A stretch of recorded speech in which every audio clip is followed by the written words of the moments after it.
Hey guys, welcome to my universe. So currently I am in a quarantine in Beijing.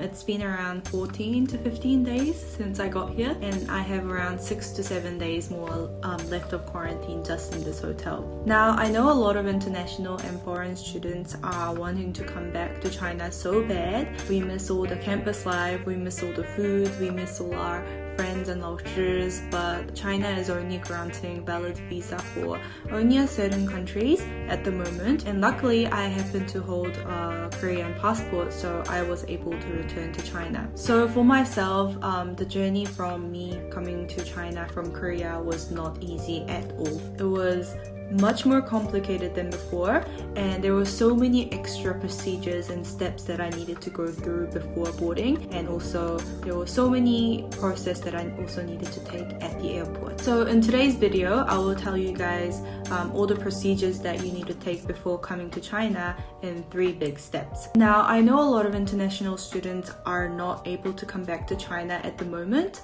but this video is for the students who are wanting to come back to China after some visa restrictions are lifted. Now these procedures are totally based on the Korean situation right now, and I believe that all different measures would be taken for each country. So this video is just a reference for you guys to get an idea of what kind of procedures and what kind of steps you need to take before coming to China. I miss all my international foreign friends from all different countries, and I wish all of you guys could safely come back, hopefully by the end of this year, 2021. So let's get started. So here are the big 3 steps that you need to do before boarding to China, and make sure you do this by order. Firstly, you need to apply for the right visa. And secondly, you need to get tested for COVID-19. And thirdly, you need to issue a health declaration QR code using the both documents above. So our first step, applying for the right visa. In my case, I needed the X1 visa, which is the most typical student visa you need to go to study in China. And to apply for the X1 visa, I needed firstly the passport that has a validity period of at least 6 months left, and then my visa application form to study in China, which is also called the JW202 or 201, and also the certificate of enrollment provided by the school in advance. Once you provide all the 3 documents to the visa center at your own country and you receive a visa that looks something like this, you are ready to go to our second step. Our second step is to test for the COVID-19. In Korea, we were required to take the COVID-19 test 2 days prior to our boarding date. We needed to take 2 tests in total, which were the PCR nasal swab test and the serum GM antigen test. The hospital provided me the test results, which is marked negative with both test results, in one piece of paper that looked like this.